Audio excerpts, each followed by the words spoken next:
Welcome to Talking Giants, presented by John Boy Media. I'm your host, Bobby Skinner, here with my co-host, Justin Pennick, who might be in a little pain right now.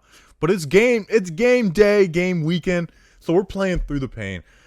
Justin, it's been a long offseason, and I have been just recording this podcast as like game day vibes. I did more prep than I usually do.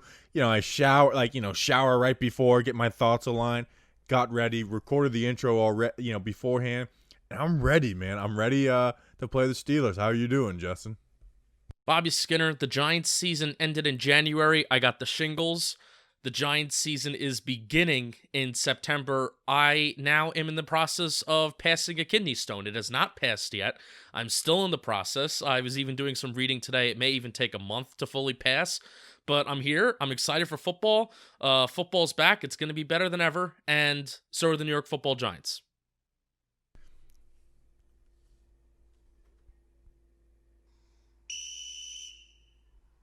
All right, intensity. We need to restart and get this intensity going. Like Joe Judge, he restarted practice the day before you're listening this because the intensity wasn't up.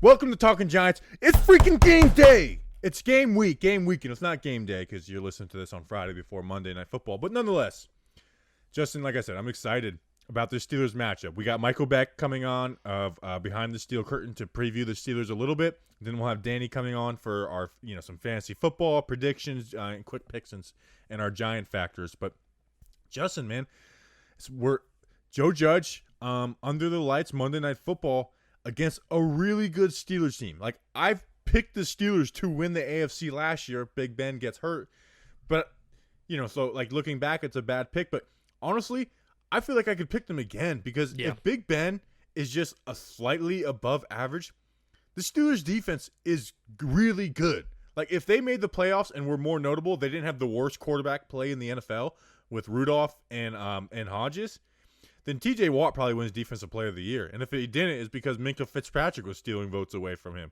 I mean, this Steelers defense is freaking legit, man. They're scary, Bobby. They're scary. I started doing some analytics digging a couple weeks ago just because I was very excited for this matchup. I think the Giants still, they match up relatively well against this Steelers team. Big Ben is the big what if right now. But still, on the defensive side of the ball, if you look at their DVOA, they were top 5 in the National Football League. In their total DVOA, they were top 5 in the National Football League. In their pass defense, their rush defense, the numbers behind them are really good. I even did a little exercise, Bobby, of looking at the top 3 Steelers pass rushers versus the Giants' top 5 pass rushers and their performance outside of sacks last year. Because obviously we know that the Steelers pass rushers are going to get more sacks than the Giants. But top 3 Steelers pass rushers in Watt, Dupree, and Cameron Hayward versus the Giants' top 5 pass rushers versus which is Marcus Golden, O'Shane Ximenez, Lorenzo Carter, Leonard Williams, and Dexter Lawrence. I did some number comparisons. So 3 Steelers players, 5 Giants players. QB hits for those Giants players, a total of 77. QB hits for Pittsburgh, 76. That's a difference of 1. QB pressures for Giants players, 117. QB pressures for Pittsburgh, 120. So they had 3 more pressures with their top 3 pass rushers, which is absolutely crazy. It's going to be a huge test. Regardless, just excited to see football played. I'm trying not to get it too much into my brain about how much of a scary team this Pittsburgh team can be. Just excited to see football play, Bobby. It's a tough matchup, but I love that it's a week 1 matchup. And you brought up all those, Watt and Dupree and Hayward numbers. I mean, those two combined for the top sack duo in the NFL. Second was Preston and Zadarius Smith right behind him. But, TJ Watt had 14.5. Dupree had 11.5. They had the most forced fumbles as a duo. TJ Watt led the league with 8. Dupree had 4. So, as much as that's we have Cam Fleming and a rookie Andrew Thomas and a QB who had fumbling issues. I love that it's week 1. I love that we have that perfect nightmare matchup week 1. First of all, defenses have defenses catch up later in the season. Okay, you'll see high-flying offenses and you'll see defenses adjust and get better. They'll learn how to play in their zones better. So I love that we have drawn them week 1 and under the lights. Big Ben feels that pressure of under the lights. We'll talk about him in a second. And how should the Giants attack that? Now, we've talked since Daniel Jones, played his first game with Tampa and even at Duke, that I love his downfield like willingness. I love that about him. But I feel like in this game, we should be doing some quicker throws. And if there's any part of the Steelers defense you could take advantage of, it's over the middle, man. I think Evan Ingram, if this offense is gonna be good and have a big game, I think Evan Ingram is gonna have a huge game because I think they're gonna try and do quick stuff. And I did a little breakdown the other day that when you are quick, you can take advantage of the Steelers defense a little bit because they're gonna do some types of blitzes. So Jones, I don't want him like his whole like persona as a QB to change, but for this game, I really think the quick hitting stuff should be there. Not because you're playing scared, just because it's gonna be there. Like if it's gonna be anywhere, it's gonna be in that quick stuff. Yeah, let's see Jason Garrett.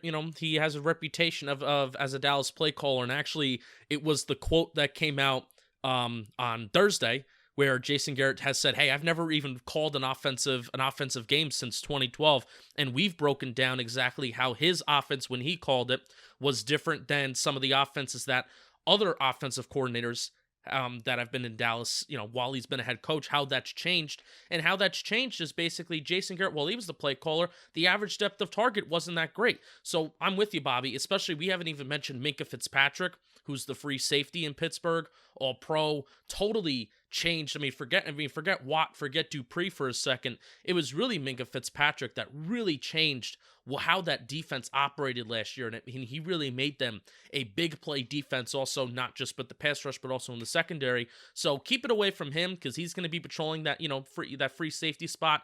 Keep it away from him. The linebackers are a little bit vulnerable, and let's see. Hey, Evan Ingram is healthy, right? Let's use a healthy Evan Ingram, and let's get him rocking and rolling over the middle of the field, intermediate part of the field. Bobby, it's the same things that we've been talking about all off season. Yeah, it's a tough task going against their defense, and I don't think we have like the highest expectations for this Giants team as an overall.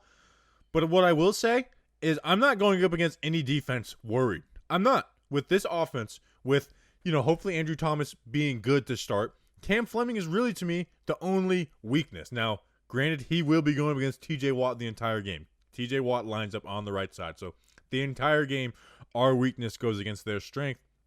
But, and I'll actually bring it up in my Giant factor, there's ways to kind of work around that, okay? And with these weapons, the first time Daniel Jones will ever play with all his weapons, where he'll play with Darius Slayton, Sterling Shepard, Golden Tate, Evan Ingram, and Saquon Barkley. Hell, throw Kaden Smith in there. Because I think he can have a decent impact too. It's the first time he had that, and with Daniel Jones, I'm not afraid of any defense with this offense. We'll talk about our defense a little bit, but with this offense, I don't think we should go against any defense. Not to say they're going to light up every defense, but I'm not like afraid of any defense.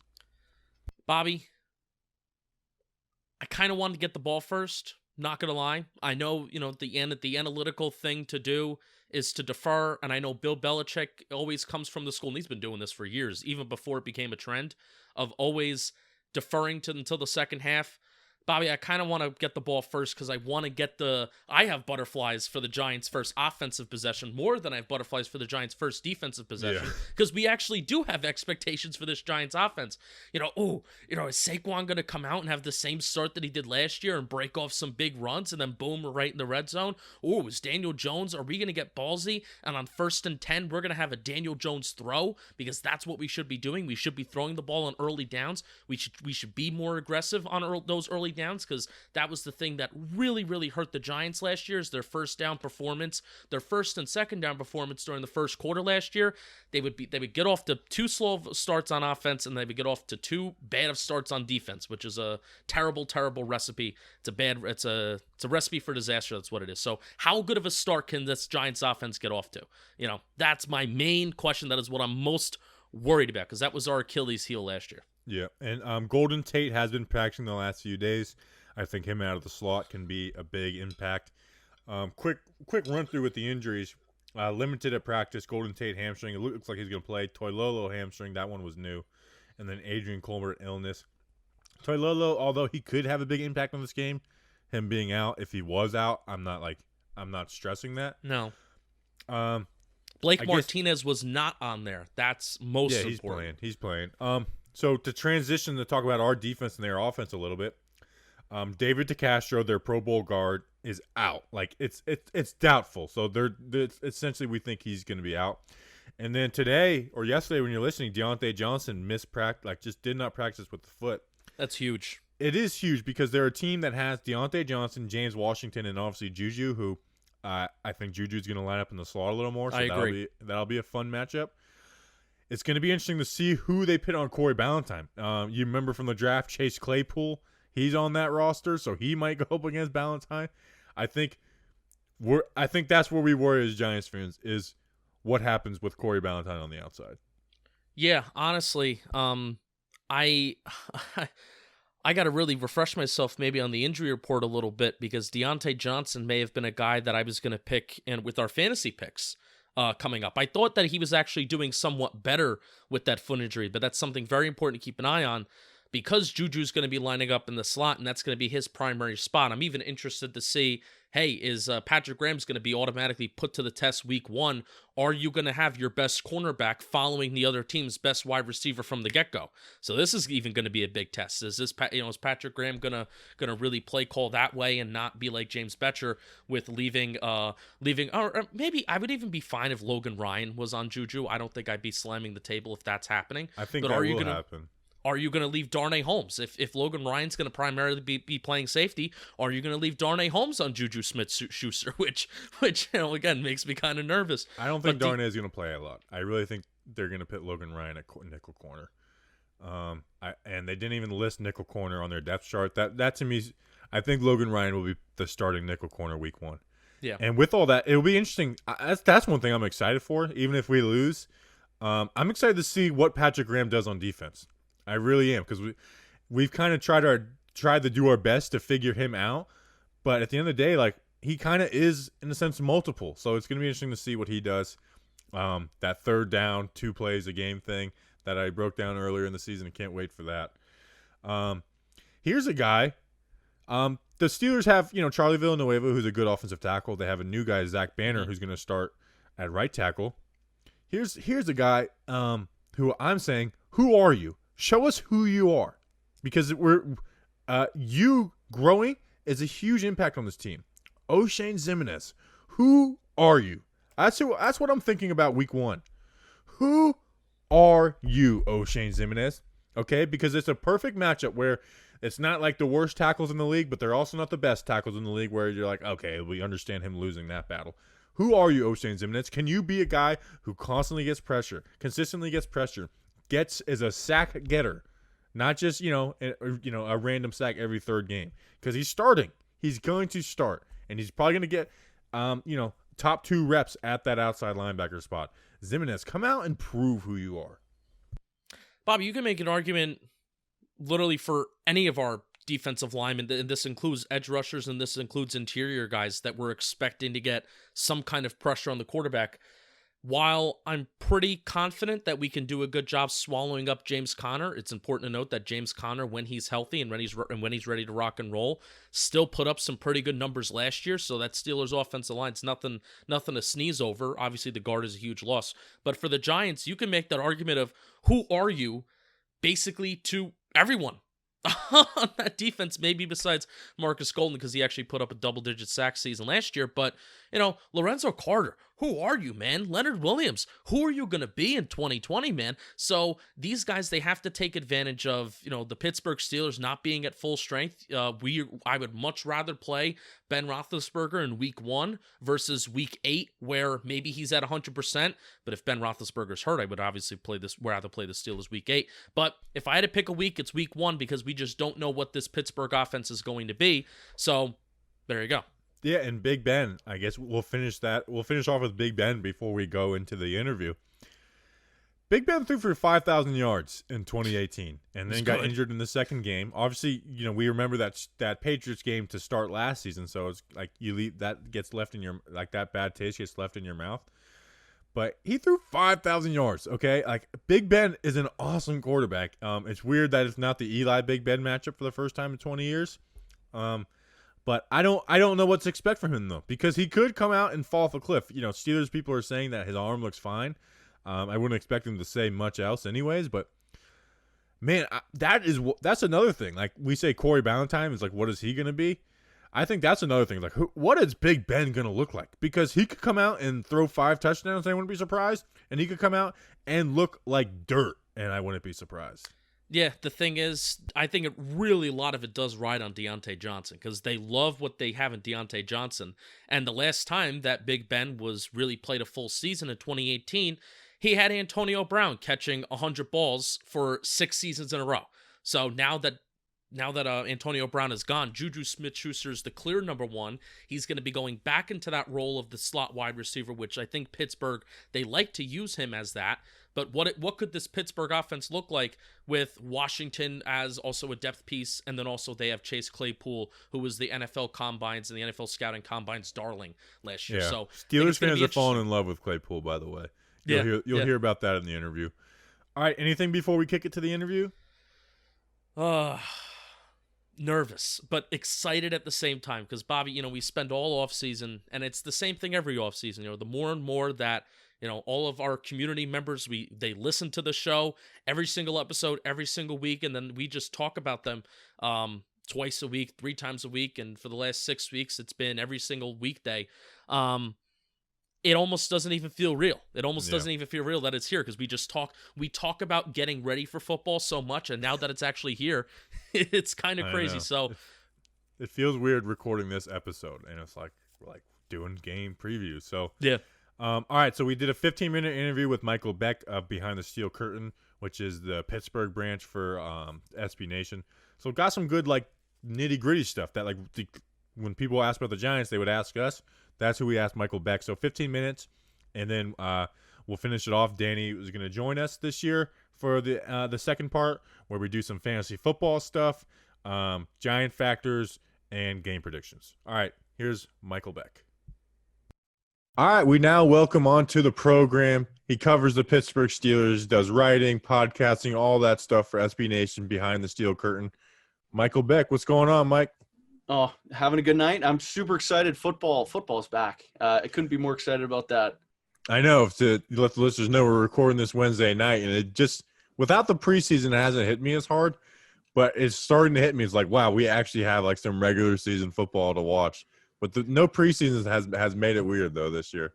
Yeah, I totally agree. The weirdest thing for me, what kind of made it hit home, I saw those hashtag emojis came up on Twitter. I was like, oh, that's a sign of football season right there. It's back. So I think it finally hit tonight. Excited to watch the Thursday nighter. Right. So the Steelers, Monday Night Football, the past 16 years of our lives, this matchup has been Big Ben versus Eli. Eli's gone. But I want to start with the question we're going to ask everybody this year because I think this is like one of the insights that we can't get. Who is the player on the Steelers, and it could be offense or defense, with that as good as that defense is, it might be an offense, that Steelers fans that are just worried about, like who is a starting player, but they're like, man, like this is a guy we're worried about. Like for the Giants, it'd be Corey Ballantyne, who's their cornerback too. Is there that guy for the Steelers? You know what? There's a few ways I think I can go with this, but I think the one thing I'm most worried about right now heading into this season is how the Steelers cover the slot corners / tight ends, especially if they're a big production guy. I think Evan Ingram could have a big game. It really comes down to how the Giants call the game. If Vince Williams is on the field, I can think back to a couple years prior when the Steelers were playing the Los Angeles Chargers in Pittsburgh. The Chargers were just able to shift their offense around and get Keenan Allen one-on-one matchups with Vince Williams. I think Keenan Allen almost had a 200-yard game that game and just completely feasted alive there. So the Steelers had Mark Barron a year ago who took over that spot. He did a pretty good job, but without him there, that kind of role falls right back to Vince Williams, who's great in the run game, but when it comes to pass defense, it'd be better if they could kind of sub him out and get a younger guy like Ulysses Gilbert on the field. But if the Giants' play calling's on point and they catch Vince Williams out on the field in passing situations, I could see that being the weak point of the team. Yeah, I mean, I've done week one. You always do more homework, but I've done a little bit of homework for you guys, and obviously you guys have the TJ Watt and then follow behind Dupree and Hayward, and they get to the QB quick. And you got Minka who's covering over the top. but it's like that one little spot, and what's a really good defense, it's like, man, over the middle, like shallow over the middle, there seems to be some holes that could be there. And I think you're right. I think Ingram and Tate or whoever's in the slot should, like, that's where the Giants should go. Now another question we'll ask everybody: who's a guy that has emerged for you guys? Every team has it. Like, who's a guy throughout camp? It's without preseason, it's a little harder to answer this question, but who's a guy that has emerged? He doesn't even have to be a starter, but who's the guy that's emerged for Pittsburgh? Now, the guy that's getting the most amount of love out of training camp, you hear it from reports from all across, from the newspaper to the TV side, is the Steelers' second-round pick, Chase Claypool, big wide receiver out of Notre Dame. He's getting, I can honestly say, over the course of my time being a Steelers fan and even moving into covering the team, I couldn't tell you a rookie that's gotten more hype than Chase Claypool has in this training camp. It seems like every week or every practice rather, he's had some sort of spectacular reception in the end zone, jumping over guys, mossing guys, if you will. So Chase Claypool is someone that I'm going to look out for to have a pretty big year in year one. And if he could be developed into that kind of top receiver guy, it might let the Steelers move on from one Juju Smith-Schuster, whose contract is expiring at the end of the year. But if Chase Claypool can have a big year, I think that sways the Steelers their entire season. Is what he can do as that second-round pick. So since we're talking wide receivers, you mentioned Juju. Like I said, I'm not as plugged in with the Steelers. A lot of talk I heard about Juju. It's like, he's not a true number one. Obviously, your guys' QB play was suspect after Ben went down last year. What's the wide receiver room look like? Is it like, do you guys feel like Juju's the one? Hopefully Claypool's the two over Johnson? Or is Claypool already, like, jumped over him as the number two? So basically how the Steelers receiving core is kind of going to shake out here. Deontay Johnson's going to be like the X wide receiver. The Steelers will use that spot kind of as someone that runs the entire route tree. He's one of those guys that runs routes super crisp, and that kind of unfortunately gets him compared to Antonio Brown in a sense. And of course, Antonio Brown was one of the best receivers of a decade. And there's no way Deontay's ever going to reach heights of that level, but he runs really crisp routes that kind of draw the comparison. So he's going to be the X, and in the slot will be Juju Smith-Schuster. The Z on the other side of the field, or Z rather. Sorry for the Canadianese, but you're good. The Z receiver, James Washington, being the incumbent, will probably line up there. But that spot's more of a take the top off the defense kind of role. And Chase Claypool, he's a 4.42 guy at the combine. He is someone that slots in better there. So I could see him kind of move into that role as the year goes on. Yeah, Claypool's a guy that everybody fell in love. Like, it was like going into the combine, it's like, oh, he's going to play tight end. And then, like you said, he just lit the combine up and then really jumped off the radar. I think almost every team was hoping they could, like, get him second round, third round. So I actually liked your guys' draft a lot. Well, even your undrafted free agents. I really like Trajan Bandy. I know he made you guys' practice squad. And then the surprising one, James Pierre out of FAU. I watched a little bit of him. I know this is off topic, but I want to get some James Pierre love in it. And I was like, oh, man, like, he could translate to safety. And it looked like he made your guys' roster over Curtis Riley, who Giants fans know all too well. Yeah, no, James Pierre, I think he's actually more in the corner, actually. Really? He really kind of credited Joe Hayden and Steven Nelson for taking him under their wing and just really absorbed all the information he could to make this team. He did knock off some guys like a Breon Borders, who has NFL experience, and a few other names to kind of get that last corner spot on the roster. Steelers safeties kind of that spot, especially depth-wise. Curtis Riley seemed to be the primary backup until the Steelers brought back Sean Davis, who was cut from the Washington football team. So he kind of slots back into being the primary at both free and strong safety role. Both roles he played in the past. So that's kind of where that depth part in the secondary is shaken up. Yeah, we saw Curtis made the initial 53 and then was cut the next day. We as Giants fans were really hoping to see him. I mean, there might like, you know, fans have some players they dislike. Curtis Riley might be like the king of that, where it's just everybody in the fan base couldn't stand Curtis Riley. So we're hoping to get to see him and see some of his tackling. But we it looks like we're going to get to see that. So I've been delaying it. Big Ben. I think you guys could have been contenders last year if you just had average play. And then you look at Ben's last year, he threw for like 5,000 yards. With no preseason, limited like camp, invites to camp for media and stuff. What's the vibe around Big Ben? I mean, are you guys expecting like 4,000 to 5,000 yard Big Ben or average Ben, or is there any worry of a drop off? Now, the vibe in camp right now is that his arm is as strong as ever, which is super positive coming off of tearing 3 tendons straight off his elbow. And he's also throwing a really tight spiral, which is something that he hasn't been quite known for his entire career, but his arm does look really good right now. That being said, it's more than a year away from football. He only played a game and a half before tearing those ligaments. So we do kind of expect some sort of rust out of Ben. He's 38 years old.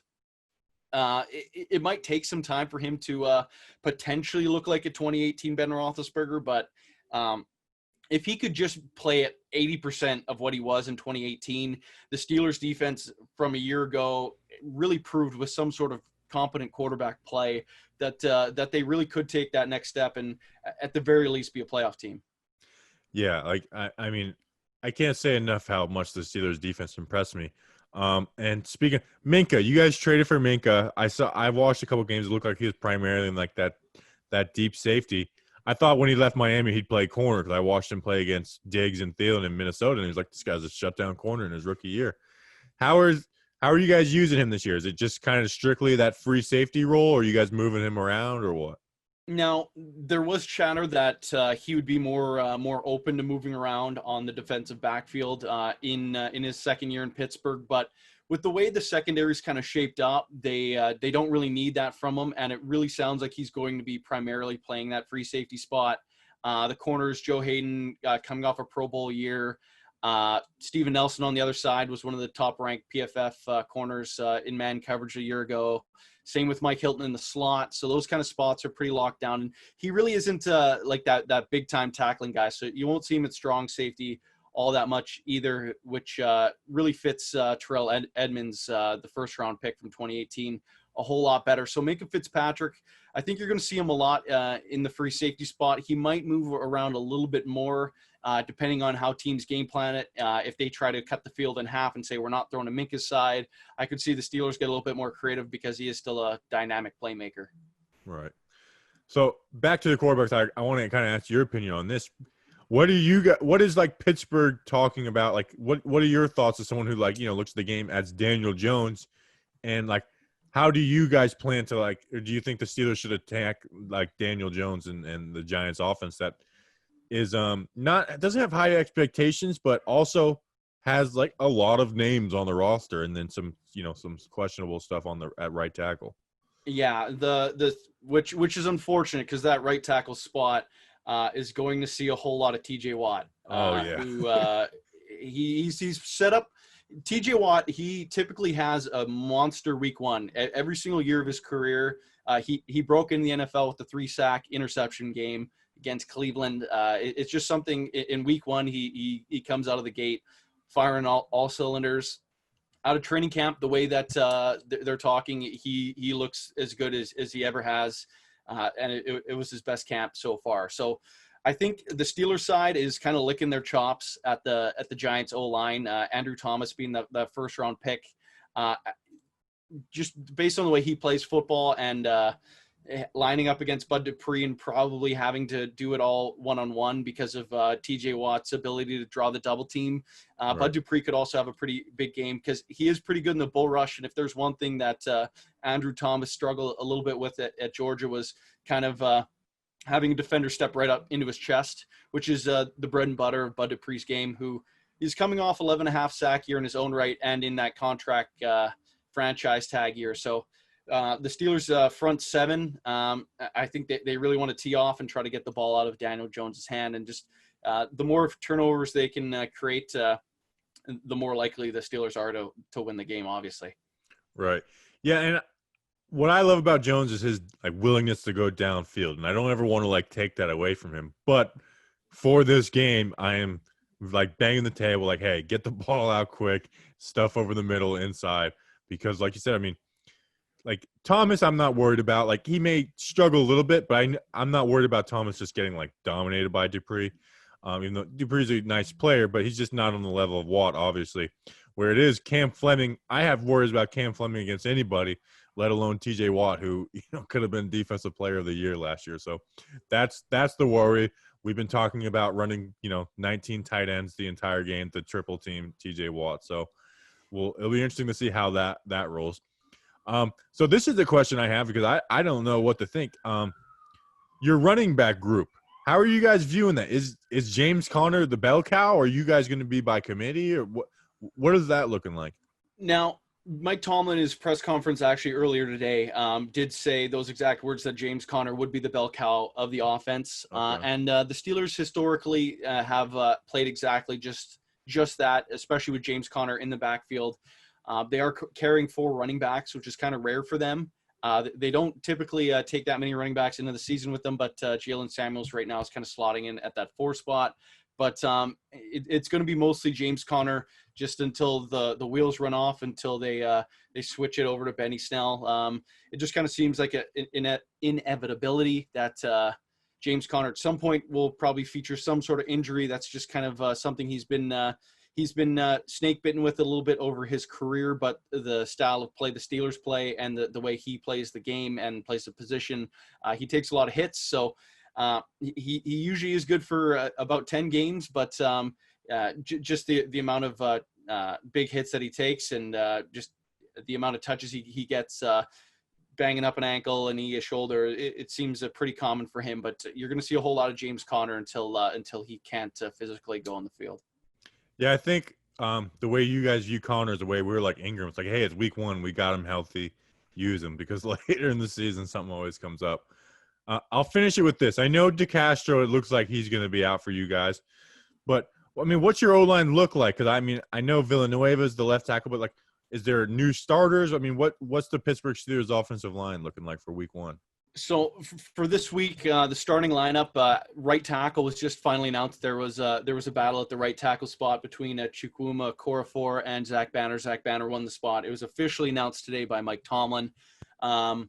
He was a 3rd-round pick of the Indianapolis Colts a few years back. He got cut in his first camp as a 3rd-round pick. He one of those rare guys that didn't make it, but finally made it all the way around to Pittsburgh, where he kind of became a fan favorite last year as the tight end eligible player. He's earning that tackle spot.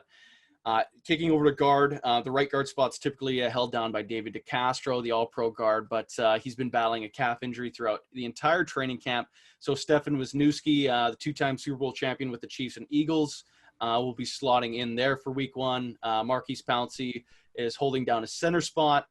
Matt Filer, he started his career at left guard, kicked over to right tackle, and is kicking back into left guard now, is taking over for the retired Ramon Foster. So Matt Filer, who started at right tackle, now starting at left guard. And then left tackle, like you said, Alejandro Villanueva is back in his starting spot there on the left side.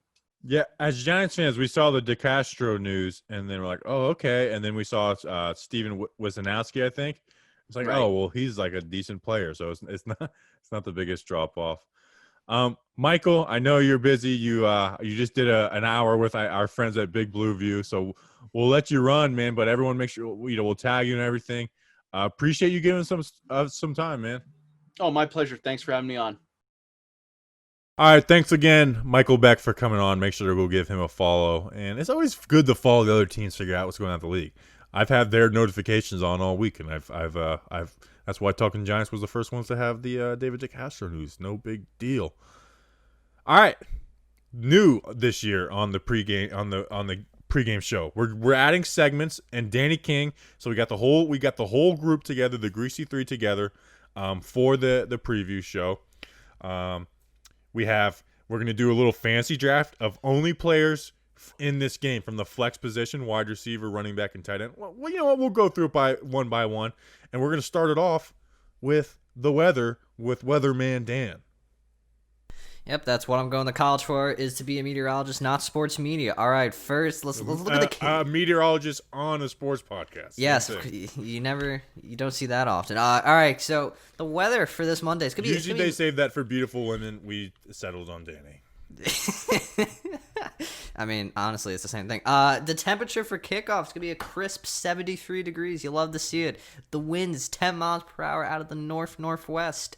And the humidity of 56%. And if you care about the visibility, because that's important, you get 10-mile of visibility. It's beautiful. And now you get the weather report from Talking Giants. What's the dew point? The dew point is going to be 57. 57. And cloud covers 27%. Wrong. I'm looking at 57. The dew point. Are you questioning is the to win. meteorologist? The point to do is to win. That's the dew I point. see what you did on that one. See what you did. That was a good one. That was a good one. Missed opportunity. I had that planned. All right, so we're going to get into our little fantasy draft. But before that, Thursday was just a warm-up. Now is the time to get ready for Sunday's full slate of action. And there is no better place to get in the game than with DraftKings Sportsbook, America's top-rated sportsbook app. To add to this week's excitement, DraftKings Sportsbook is rolling out a can't-miss offer, and you haven't tried DraftKings Sportsbook yet. Head to the App Store now because you don't want to miss. Justin, stop waving your hands. It distracts me. DraftKings Sportsbook is giving all new users the chance to turn $1 into $100 when they bet on any team. That's right. You can place a $1 bet on any team, and if that team wins, you cash a cool Benjamin. Not Kelvin Benjamin, a Benjamin, a $100 bill. How could you pass that up? If you're new to DraftKings Sportsbook, head to the app now to scout their latest offers. Bet with DraftKings Sportsbook, a sportsbook that goes wherever you go. DraftKings is safe, reliable, and secure. Make it easy for you to deposit and withdraw your money at your convenience. Download the top-rated DraftKings Sportsbook app now and use promo code JOHNBOY when you sign up to get this can't-miss offer. Pick any team during Week 1, bet $1 on them, and win $100 if they win. That's $1 to win $100 when you use promo code JOHNBOY during sign-up for a limited time only at DraftKings Sportsbook. Must be 21 or older, New Jersey only. Eligibility restrictions apply. See DraftKings.com/sportsbook for details. Gambling problem? Call 1-800-GAMBLER. Danny, Right. if you get the weather report wrong, every week that you get the weather report wrong, you have to run a lap. Damn it. All right. That I got to keep that in mind. Also, that's tough. That DraftKings app, while all you guys can do it, I'm stuck here on the outside just wanting to gamble my life away. You can. You just use the app. Oh. Just use the app. Use the app. We'll figure it out. All right. So this year we're adding a 4-round fantasy draft, and we're doing it only of players in this game. So we can draft from the Steelers and the Giants. And to keep it fair, we're not doing QBs because then 2 guys get QBs and the other person doesn't. So we're doing running back, wide receivers, and tight ends. We're going to do a rolling schedule. So we'll start with Danny. We're going youngest to oldest. Danny, who is pick 1? All right, so with the first pick in our fantasy draft, I botched this last night in our testing, but I'm going to go Saquon Barkley. Obvious reasons. Saquon Barkley, I feel like he can have a great day against the Steelers' defensive line, and I think that's arguably going to be the way the Giants are going to try and win this game. I feel like Saquon's going to be the first pick in like almost every week, right? Maybe not every Probably. week, but a majority. I mean, like we play the Saints. We don't play Alvin Kamara. Maybe one of you guys becomes a scumbag and drafts Zeke in one of those games. But I feel like Saquon's gonna. I feel like he's gonna be the recipient of a lot of first overall picks. All right, Justin. So that leaves you. Who are you going with the second pick? Hot take: Zeke isn't going to be as good this year because their offensive line isn't going to be as good. Gosh, the whole injury concern is now absolutely scaring me. The fact that he just flat out did not practice. So I'm gambling here. I think he's still going to play because I think the foot actually. He's been struggling with the foot injury for a couple weeks now, but I think he is going to play. Give me Deontay Johnson. He's probably going to be going up against Corey Ballantyne if we have a scenario where James Bradbury is following the team's best wide receiver, and that's even if he's going in the slot. So there's a chance that James Bradbury could be lining up against Juju Smith-Schuster. So give me Deontay Johnson, especially if he's going up against a cornerback number 2, whether that be Idiom or whether that be Corey Ballantyne. I think he's going to have a good day, and Steelers fans are excited about him. He may have a bigger day, but you got to get running back value in round 1. That's the way fantasy football works. That being said, so I could say I picked the Giants first. I'm going Evan Ingram with my first pick. I feel like if anyone on the Giants is going to have an awesome game, it will be Evan Ingram. We talked about in the beginning of the show, that stuff over the middle, quick hitting. We'll see what he's like in Jason Garrett's offense and that whole Y option stuff. So I'm going Evan Ingram with pick 1, and then I'm getting the other starting running back. The Steelers are going to use this guy as a bell cow guy. He's going to get 15 to 20 carries, a couple catches. I'm going James Conner with my second pick. Give me on the come around. Give me the starting tight end for Pittsburgh Steelers. Now they have arguably a two-headed monster. I wouldn't necessarily call these two monsters at the tight end spot, but I do think that Vance Mcdonald is more or less the number one guy rather than Eric Ebron. So I'm going to take Vance McDonald. I think Big Ben has always had a nice little connection with his tight ends. Give me Vance McD. I feel like you're overthinking this, Justin. Like he might not. Eric, I think I would pick Ebron over Vance. Wait, McDonald. he didn't. Oh, wait, give me Ebron. I'm taking Ebron, baby. I think he's So going you're to be the taking number one. Ebron with your second pick, Danny? I'm taking Eric Ebron because I don't trust the giant linebackers yet against tight ends. Until I see with my very own eyes that they can actually cover them now and not get burned like they did last year with Jason Witten, I'm not trusting the Giants linebackers to cover tight ends, so I'm taking Eric Ebron with my second pick. We actually did kind of good against tight ends last year, besides against Dallas. So I don't trust them still. So you guys just took both the tight ends. I feel like I'm going to take an easy win. So Danny, it snakes back around. Who's pick number 3? See, and I've been looking. I've been trying to think. I think I'm gonna take Chase Claypool mainly because. Jeez, you guys are overthinking this. Well, no, when you think about it, who's Juju Smith-Schuster gonna be covered by most likely? James Bradbury. He should travel around with the number one receiver, so it just makes sense that Chase Claypool will be either on whoever the second guy is, whether that be Holmes or whoever the starting lineup shakes out to be. So I'm gonna take Chase Claypool with this one. That actually is an interesting thought that we didn't bring up in the beginning of the show. I wonder if Bradbury would follow Juju into the slot or with we Logan. did. With We did talk about it. But I'm saying, yeah, but I thought for sure Logan Ryan would go, but I don't know. All right, Justin, who is your pick number 3? Oh gosh, I'm going all Steelers, but Juju has not been taken yet. Yeah, that's a surprise that you guys both went Vance McDonald and Chase Claypool over Juju Smith-Schuster. Well, this is my technique. Give me all the Overthinking Pittsburgh things. Yeah, overthinking things. So now I'll just take Juju. I feel bad that I'm not taking any of my Giants guys, but give me Juju. All right, so I'm gonna have to pick between two of these Giants wide receivers here. Sheesh. I'm gonna go Shepard. I'm just gonna my brain wants to tell me like Tate's gonna play in the slot. There's gonna be stuff over the middle, but I think they're gonna try and get Shepard involved in that. I think Shepard's the best wide receiver on the Giants. I'm gonna go Sterling Shepard with my third pick. With my final pick, I feel like I'm just too heavy on Giants receivers right now.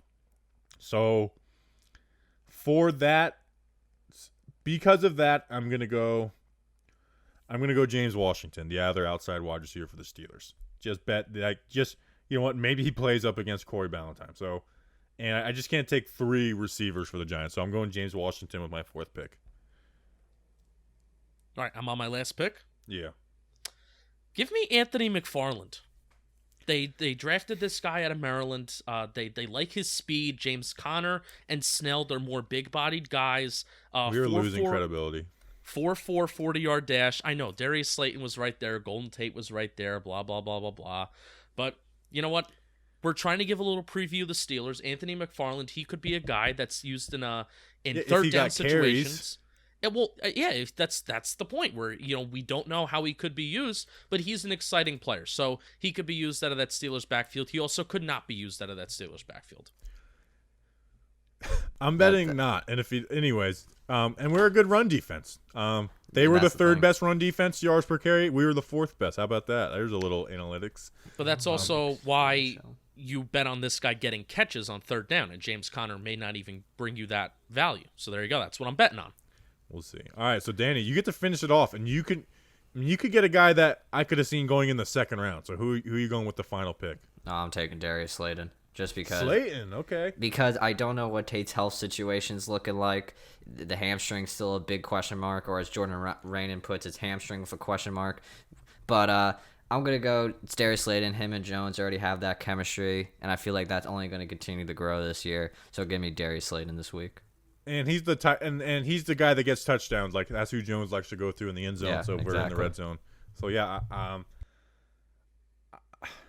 mean, we're not gonna comment, but I feel like I won. And you guys know me. I feel like I would win anyways. But I just feel like I already wrapped this week up. All right, congratulations, Bobby. Bro, So we'll see. It'll be I'm a more fun fantasy next god. week against the Bears, where it's like Allen Robinson and then who? Whereas this game has a little more fun options. we're all All gonna right. ask it for Giants next week. Fantasy segment over. Capiche. All right, next we have Giant Factors. This was a part of last year's show. It's returning. It's essentially an X Factor, but because we're a Giants podcast, we call it Giant Factors. We try and explain that. People don't listen on Twitter. And when we ask this question on Twitter and we're losing by the end of the year, it gets very snarky on Twitter.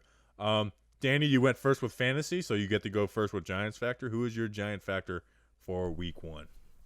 So when I was thinking about my Giants factor, I was just watching TJ Watt. I saw what you posted on him. I saw what Justice said about that whole line. So my Giants factor this week is someone that maybe not many people would, is going to jump out of seats like, oh, what a great pick. It's got to be Cam Fleming, because I feel like TJ Watt's going to be just going after Cam Fleming all night. There's no shot Cam Fleming stops TJ Watt. That's impossible. I'm not asking him to do that. I'm just asking him to slow him down enough that gives Jones time in the pocket to do his reads and do whatever he has to do to complete the pass. Because if TJ Watt just has his way of Cam Fleming, it's going to be a long night. The Steelers' defensive line is good. If you can slow down Watt, you give yourselves a better chance of succeeding on Monday night.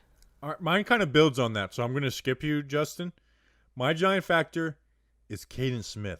He is the X Factor for me this week because I think we're going to see some 2 tight end options. And people are like, oh, leave in Toilolo. Let's see what Kaden Smith can do blocking. I mean, go look against the second guys in sack duos and Zadarius Smith and Preston Smith, and watch Kaden Smith go up against those guys last season. That's the most impressed I was of Kaden Smith in a game last year, was the way he blocked against the Green Bay Packers. So you keep Kaden in where we now have a backup tight end who we think can block and also we know can be a part of the receiving game. So that makes TJ Watt think. That's what I want to do with TJ Watt. You're not going to just stop TJ Watt, but you sure as hell can make him think. And the more he thinks, the slower he has to go, the more he has to process. He's an awesome player, so like I said, there's no complete stopping him, but I'm going Kaden Smith as my Giant Factor for week 1. Yeah, especially in the early part of the year, you really want to force, your opponent, no matter if it's on the offense or defense side of the ball, you want to force them to think, because they've had limited reps. Maybe they've even had limited reps inside their system. Unfortunately for the Giants, the Steelers, they have that continuity on the offensive and defensive side of the ball. But that would be nice if we're putting TJ Watt in a position where we're not just giving him an opportunity to be an athletic freak and to be a force of nature at that spot. So that's a good little point, Bobby Skinner. I'm going to the defensive side of the ball for my Giant Factor. This dude has looked like Lawrence Taylor in training camp the last 2 years, and I want to see how Patrick Graham is going to use him, and I want to see if he's finally ready to take that year 3 jump. Since I know some of the data shows that some edge rushers, it really takes 3 to 4 years for them to really take a jump, and I'm going Lorenzo Carter. He's listed first on the depth chart. Doesn't really matter in my brain, but if you take stock into those things, sure. Lorenzo Carter is the first edge rusher, outside linebacker on the depth chart, where if I had to rank him in my brain, he's number 3 or 4 on this team. So I think he's going to get reps. Going to be interested to see where he lines up, especially on first down. Maybe they'll even put him at interior linebacker a little bit, off-ball linebacker, question mark.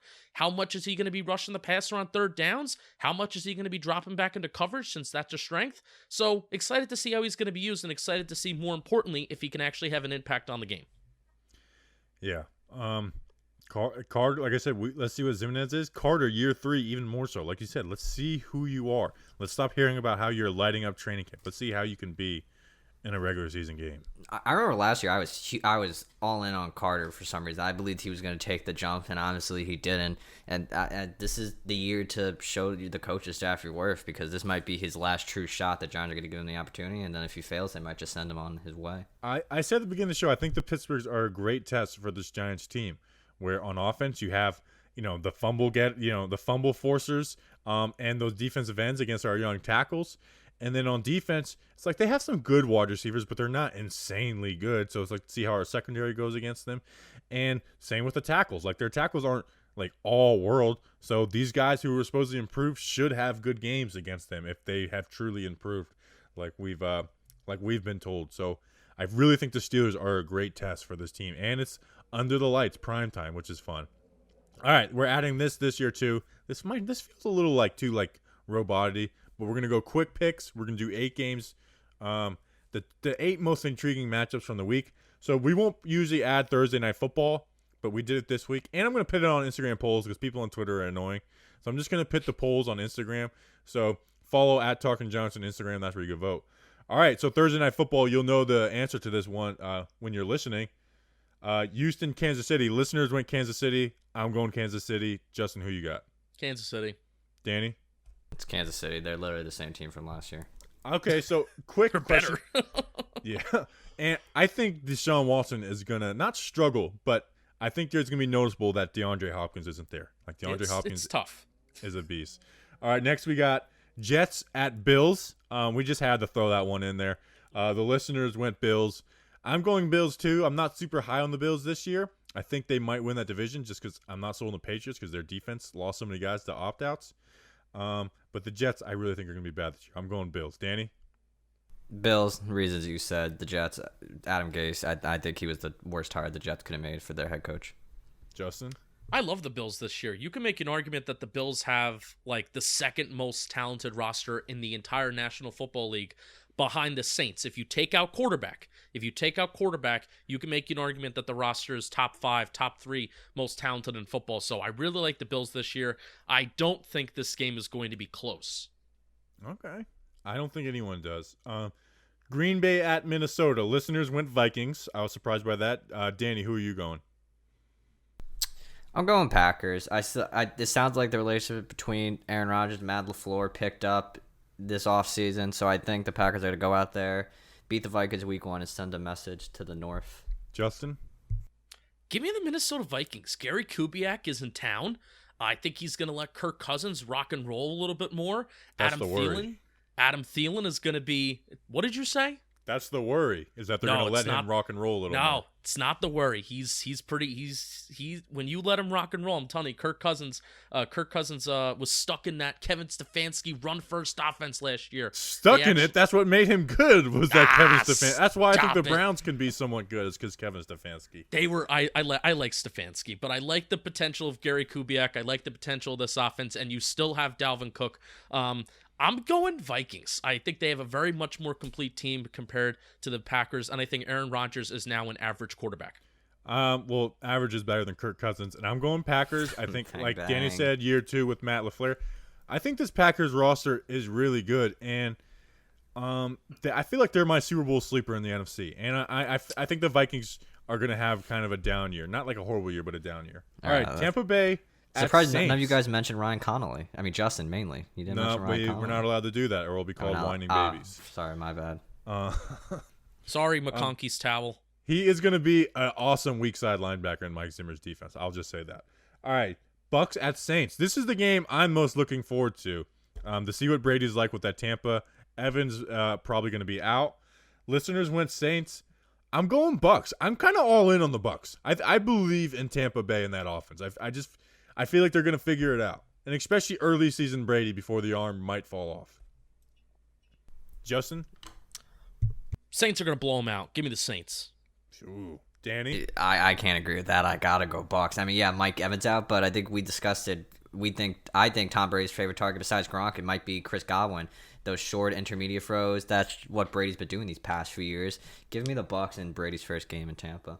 Cowboys at Rams. Listeners went Rams. Part of that's just because we hate the Cowboys. I'm going Rams too. I feel like the Rams are a better team than people remember.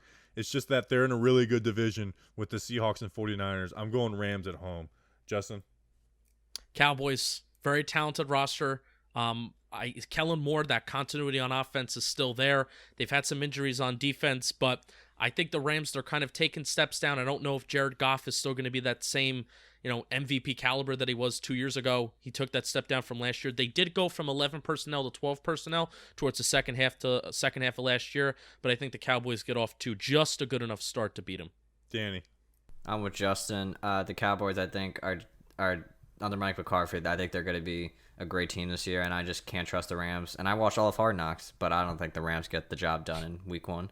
Bears at Lions. Listeners went Lions. I'm going Bears. They've owned the Lions even with Trubisky. Danny, who you got? Yeah, I mean, I'm gonna trash talk the Bears next week, but I mean, the Bears win this one. The Lions, they just don't look scared. I think if Trubisky did take that step that everyone's saying, then the Bears might. He won't, obviously, but then he might be something. But then you still got Khalil Mack, Allen Robinson's there, so I mean, I think the Bears will edge out the Lions. Justin? I think good defenses are going to have the edge to start the season in this kind of COVID NFL year. So give me the Bears. I feel the opposite, although I do have the Bears in this option. All right, Cardinals at 49ers. This would be a fun one to watch. Listeners went 49ers. I'm going 49ers. Quick, Justin, who you got? 49ers. Danny? Cardinals. Ooh, okay, upset pick. Week 1 is the week to pick upsets. It happens. And then this one, I'm actually going to watch the first quarter of this game. Chargers at Bengals. I am very excited to see what Joe Burrow looks like in that Bengals offense. I don't think there's I think they could put up some points. They bring Jonah Williams back. I'm going Bengals. Listeners win Chargers. And I just don't believe in the Chargers, especially with Tyrod Taylor starting. Danny. Honestly, give me the Chargers. I don't trust the Bengals either. I think Joe Burrow might look good, but I think the Chargers will end up winning this one in a close one. Joe Burrow will be the first player I watch Monday morning, film-wise. All right, Justin. Chargers have a pretty good roster. They even had a good roster last year. It's kind of a shame that they went up in flames. Give me the Bengals, though. Love Joe Burrow. I'm very excited for Joe Burrow. It's just an amazing prospect, a deep ball prospect. You don't really think that accuracy is going to go anywhere. It's just a matter of how can the mental processing improve or continue to be going decent in the NFL. So give me Joe Burrow and the Bengals to upset the Los Angeles Chargers. All right, that's quick picks. Let's finish it off, boys. Predictions. Danny, what do you got for Giants Steelers? Well, I mean, I'm gonna keep it. I don't know if I want to go serious with this or keep it honest. I think I'm gonna keep it honest because I'm doing my record. You go back and forth, and that's you're consistently back and forth on this. Yeah, I think I'm gonna do what my record. I'm releasing my record prediction article sometime soon before obviously the game. I got the Steelers winning this one. I think they're just too overpowering for the Giants, especially Joe Judge's first game. I don't see it. I'm sorry. Justin. Yeah, I think it's going to be a struggle bus. I'm hoping I'm wrong. I think offensively it's just going to be a struggle bus. I think the offensive line is going to struggle a little bit. Think if are we giving scores too? Can I give a score. Danny, what's your score? 28-17. Okay. I'm going 24-13 Steelers. All right. Well, guys, listeners, I am very sorry. I didn't realize I was surrounded by losers. I'm a winner, and winners win. And winners never go to war with the mindset of losing. Okay? I may not think the Giants are going to win the Super Bowl this year, but guess what? I will go into every single game thinking the Giants will win because that's the mind of a winner. That's the mind of Joe Judge. I'm going Giants 77, Steelers 0. Giants win, start off 1-0 Monday Night Football. Woo, woo, woo, yo. I love it. I respect the optimism. I mean, I obviously I'm going and thinking they're going to win, but I mean, the dark depths of me just these past few years has gotten to me a little bit. The dark depths of me is currently trying to pass a kidney stone. That is very true as well. That didn't get enough shine at the beginning of this show. I'm a warrior. I'm a warrior. I just carry on. You don't see this on other podcast hosts trying to pass a kidney stone. Proud of myself that I didn't have to run out of my room because I have been drinking a lot of water. You have to drink a lot of water. Proud of myself I didn't just burst out of my room and I had to go to the bathroom. Very happy. All right. Well, I want to say thanks again to our listeners. It's been a fun, actually, it's been an up and down off season, but you know what? I'll say flat out, it's been fun. There are some tough times for us. I won't, bring stuff up, but you guys know we went through some tough stuff with this show individually. I'm proud of my guys. I think we're going to have an awesome year. I think Talking Giants really is going to dominate this year. And I'm excited about what this Giants team can be. We did the whole thank you thing the other day, so we'll do it. We'll save all that, but I'm excited. Enjoy a weekend of football. Monday night, enjoy the Giants Steelers. We will be live about an hour or so after the game on Patreon. And then in your podcast apps Tuesday morning. No other Giants people will have their stuff out like that for you guys. while you're listening to this, it's my last day working as a common man. I turned into a media journalist snob on Monday. So we appreciate you guys. Let's kick the Steelers' ass, baby, and let's go Big Blue.